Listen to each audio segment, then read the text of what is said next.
Olá, seja bem-vindo ao canal Chave de Leitura. No vídeo de hoje a gente vai ter o Fora das Páginas, não sei que número, esqueci de olhar, eu acho que é o número 25, onde eu vou comentar as coisas que acompanhei em janeiro de 2024. Não foram muitas não, foram só 4 filmes e 2 séries, mas sempre bom fazer esses comentários, eu gosto de trocar com vocês, né? Vocês também me dizem o que vocês acharam e me indicam coisas, eu adoro essa troca, esse intercâmbio aí. Eu gosto de como a Tatá do Varatata fala, né? Esse tráfico de cultura. Eu gosto. Bom, então eu comecei vendo Eutônia, de Craig Gillespie, olha, que quase não sai da Netflix. Esse filme que é sobre uma patinadora. E ele é protagonizado pela Margot Robbins, que é essa autora que recentemente, essa atriz que recentemente fez Barbie. Acho que a gente pode chamar ela de autora na medida em que eu acho que ela também foi produtora de Barbie, não sei, mas ela é conhecida como atriz, né? E ela tá espetacular em Eutônia. Eu acho interessante o modo como esse filme é contado, ele tem um jeito assim meio galhofeiro de ser contado com entrevistas com pessoas, claro, é uma dramatização, não são as reais pessoas, as pessoas que teriam passado pela situação. E assim, a Tônia, cara, ela foi, nossa, uma pessoa muito sofrida. Ela era um gênio da patinação. Eu acabei lembrando muito do Devoção da Patti Smith, que tem muito a ver com uma patinadora, né? E a Tônia, ela era uma menina, ela era meio que conhecida, essa expressão que o povo gosta de usar nos Estados Unidos, que é redneck, né? Então, acho que aquela espécie de caipira branco norte-americano. Então ela era essa moça um pouco bruta, um pouco sem modos, porém ela era o gênio da patinação. Ela fazia movimentos que ninguém fazia, ela foi a primeira patinadora feminina a fazer um movimento lá super complexo. E o que acontece? Ela sempre recebia notas ruins, embora ela executasse os movimentos com perfeição. Por quê? Primeiro, porque os jurados achavam ela brega pelas roupas que ela usava, né? Até por ela ser pobre e vir de uma cultura mais popular mesmo. E pelo seu tipo físico mesmo, por ela ter esse tipo meio brutona, assim, de uma mulher meio fortona, sabe? Ela não tinha esse jeito delicado, assim, tipo bailarina, não. E aí, eu acho essa história fascinante, porque ela lutou muito para conseguir chegar num determinado ponto importante da carreira, que é ir para as Olimpíadas, mas a vida da mulher, gente, assim, família abusiva, mãe abusiva, marido abusivo, mulher apanhava, ela foi criada na violência, ela sofreu muita violência, e essa família louca, principalmente o marido dela, prejudicaram muito a carreira dela, porque era... Ai, gente, é muita confusão, assim, nossa senhora, muita confusão, muita bagunça, muita doideira. E ela acabou sendo processada, inclusive. Aí eu vou deixar pra quem quiser ver o filme, pra quem não conhece a história. Eu também não conhecia a história, porque vão acontecer umas coisas meio extremas e que vão acabar fazendo com que ela seja processada, né? Inclusive afastada da patinação, enfim, uma tragédia. Mas o filme é contado com esse som meio galhofeiro, que eu achei que coube bem. E eu não sei se ele tem um pouco a ver, depois eu fui ver umas entrevistas com a moça original, a Tônia Real, e eu acho que tem um pouco do espírito dela mesmo, assim, né? Então, eu achei bem bacana. Depois eu assisti Maestro, do Bradley Cooper, que foi assim, gente, que decepção. É um filme sobre o maestro norte-americano. Gente, eu esqueci completamente o nome do homem. Ele é o que fez aquele West Side Story, que é um musical lindíssimo. Eu vi as duas versões, tanto a original quanto a... E que isso era pro teatro originalmente, né? Mas ele foi filmado ali na década de 60, se não me engano, que é inspirado no Romeo e Julieta. Teve uma releitura agora do Spielberg. Gosto muito dos dois. Vou deixar o nome dele aqui em algum lugar, porque eu esqueci o nome do cidadão, mas eu não gostei. O Bradley Cooper faz tudo, ele é o produtor, diretor, ator, e eu não gosto. O filme é muito exagerado.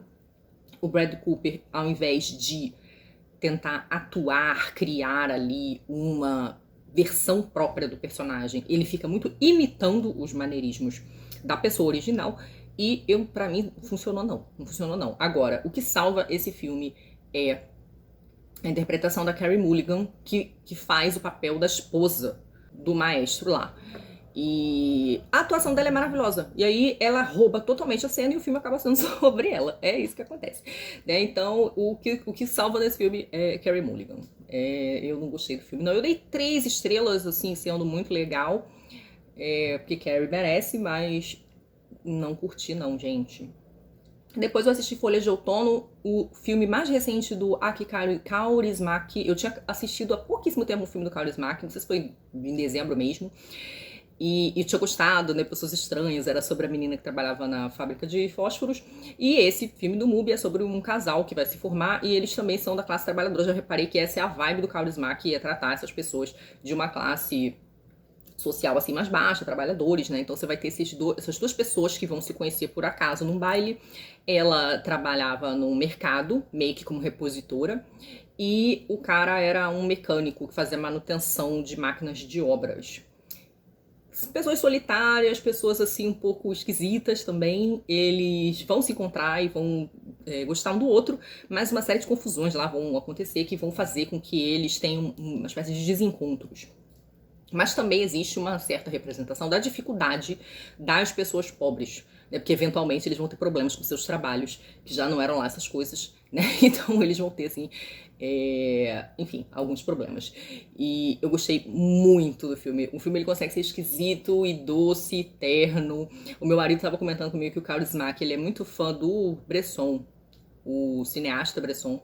E eu achei que isso faz sentido, porque os atores, eles fazem essa cara meio inexpressiva, como os atores do Bresson. O Bresson, ele tinha essa visão de atuação, né, de não trabalhar com atores, trabalhar com pessoas reais, e que elas não tentassem fazer aquela atuação muito teatral, sei lá. Então você vê que as pessoas nos filmes do Bresson, elas estão sempre com a cara meio plácida, assim, uma coisa meio estranha. E eu acho que o Kaurismäki, de certo modo, segue um pouco essa fórmula. Mas funciona bem, eu gostei muito do filme, gostei muito mesmo.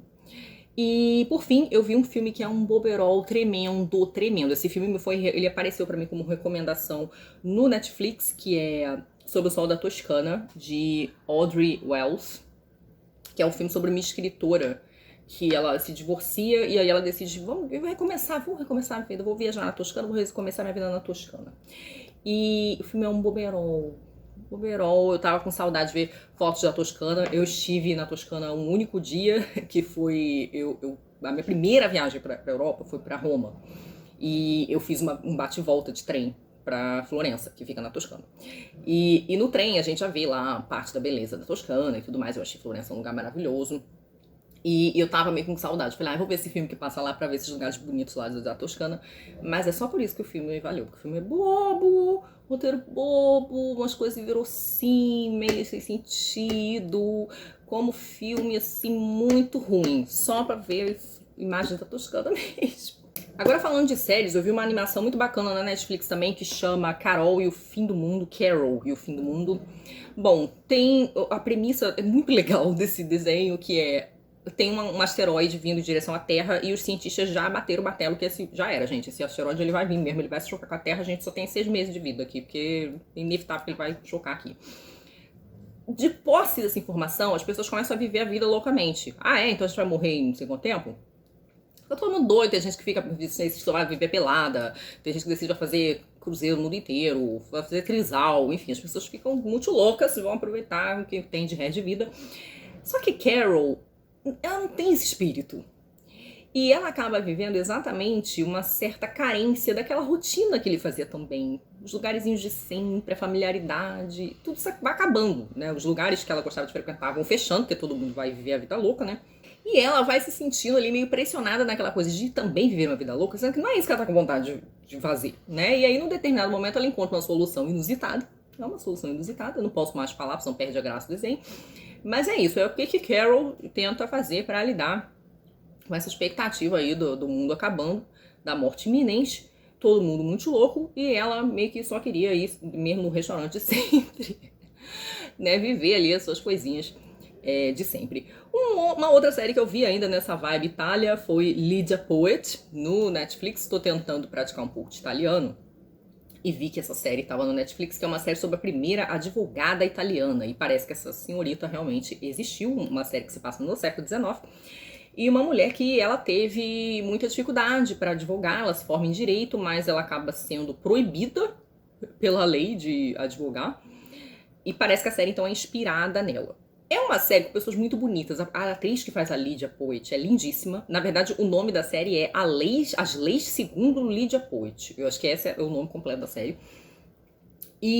Mas a série é muito esquemática. Do ponto de vista do roteiro, ela não é muito sofisticada, não. O que é interessante é que você vê uma mulher um pouco ali fora do seu tempo, de certo modo. Então, assim, ela não tem pretensões de casar, é uma mulher que tem uns relacionamentos meio livres, assim.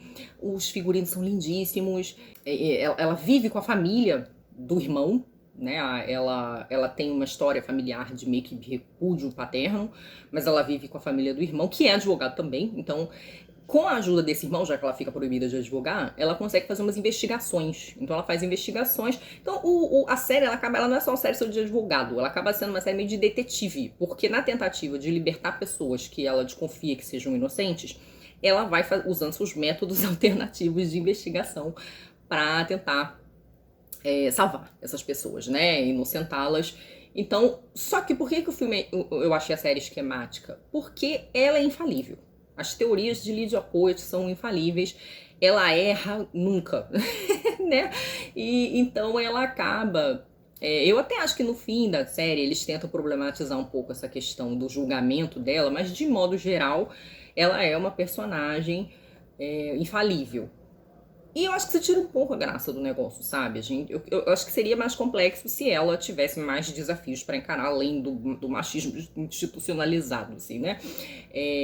Que ela também se confrontasse com uma certa limitação das suas próprias capacidades, ou enfim, que ela talvez fosse afetada pelas suas obsessões, né? Eu acho que as histórias ficam mais interessantes quando elas não são assim tão esquemáticas mesmo, né? E eu acho que isso empobreceu um pouco o roteiro, mas foi interessante para praticar italiano e ver pessoas bonitas e lookinhos lindos do século XIX em Turim.